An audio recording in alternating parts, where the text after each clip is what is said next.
ನಾನು D K Suresh ಅವ್ರ ಬಗ್ಗೆ ಹೇಳ್ಬೇಕಂದ್ರೆ, ನಾನು ಡಿ ಕೆ ಸುರೇಶ್ ಹೆಂಡ್ತಿಯಾಗಿ ಹೇಳ್ಬೇಕಂದ್ರೆ, ನಾನು ಫಸ್ಟು ಡಿ ಕೆ ಸುರೇಶ್ಗೆ ಅಭಿಮಾನಿ. ಯಾವ ಥರ ಅಂತಂದರೆ, ಈಗ ನೋಡಿ, ಅವರು 3 ಸಲ MP ಆಗಿದ್ದಾಗಿಂದ ಮಾಡಿರೋ ಕೆಲಸ ಇವತ್ತಿನ ಯೂತ್ಸು ಅಷ್ಟು ಕೆಲಸ ಮಾಡೋಕ್ಕೆ ಸಾಧ್ಯನೇ ಇಲ್ಲ.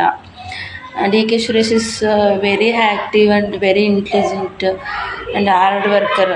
ಅವ್ರು ಮಾಡಿರೋ ಕೆಲಸ ಇವತ್ತು ಯಾರು ಮಾಡೋಕ್ಕಾಗಲ್ಲ. ಎಷ್ಟು education and irrigation and health department ಎಷ್ಟೊಂದು ಕೆಲಸ ಮಾಡಿದ್ದಾರೆ ಅವರು. ಡೆವಲಪ್ಮೆಂಟ್ಸ್ ಅಂದರೆ bus stands and schools, college, everything ಎಷ್ಟೊಂದು ಕೆಲಸ ಮಾಡಿದ್ದಾರೆ ಡಿ ಕೆ ಸುರೇಶ್. ಅದಕ್ಕೆ ನಾನು ಅಪ್ರಿಷಿಯೇಟ್ ಮಾಡ್ತೀನಿ.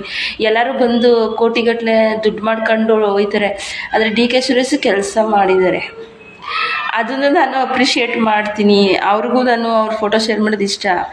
ನಾನೂ ಅವರು ಆ್ಯಕ್ಟಿವಾಗಿ ಕೆಲಸ ಮಾಡಿದ್ದಾರೆ ಅಂತ ಖುಷಿಗೆ ನಾನು ಅವ್ರ ಫೋಟೋ ಶೇರ್ ಮಾಡ್ತೀನಿ. ನಾನು ತುಂಬ ಸ್ಟ್ರಿಕ್ಟು. ನಾನು ನಿಮ್ಮ ಕೆಲಸ ನೀವು ಮಾಡ್ಕೊಳ್ಳಿ ಅಂತ ಅಂದ್ಬಿಡ್ತೀನಿ.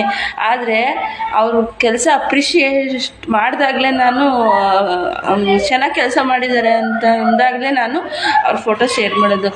ಡಿ ಕೆ ಸುರೇಶ್ ಅಷ್ಟು ಚೆನ್ನಾಗಿ ಕೆಲಸ ಇಡೀ ಕರ್ನಾಟಕದ ಯಾವುದೇ ರಾಜಕಾರಣಿ ಮಾಡಿಲ್ಲ. ಅಷ್ಟೊಂದು ಚೆನ್ನಾಗಿ ಅವರು ಪ್ರತಿಯೊಂದು ಅವ್ರ ಏರಿಯಾನ, ಬಸ್ ಸ್ಟ್ಯಾಂಡು, ಶಾಲೆ, ಕಾಲೇಜು, ಆಸ್ಪತ್ರೆ, ಕುಡಿಯುವ ನೀರು, ಮೂಲಭೂತ ಸೌಕರ್ಯಗಳು, ಬಡವ್ರಿಗೆ ಏನು ಜಮೀನು ವಿಷಯ ಆಗಿರ್ಬೋದು, ಬಡವ್ರಿಗೆ ವಸತಿ ವಿಷಯ, ಪ್ರತಿಯೊಂದು ಕೆಲಸನ ಡಿ ಕೆ ಸುರೇಶ್ 100%, 200% ಎಫರ್ಟ್ ಆಗಿ ಕೆಲಸ ಮಾಡಿದ್ದಾರೆ.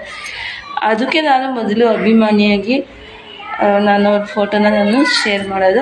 ಪವಿತ್ರ ಡಿ ಕೆ ಸುರೇಶ್ ಆಗಿರೋದಕ್ಕೆ ನಾನು ಸಾರ್ಥಕ.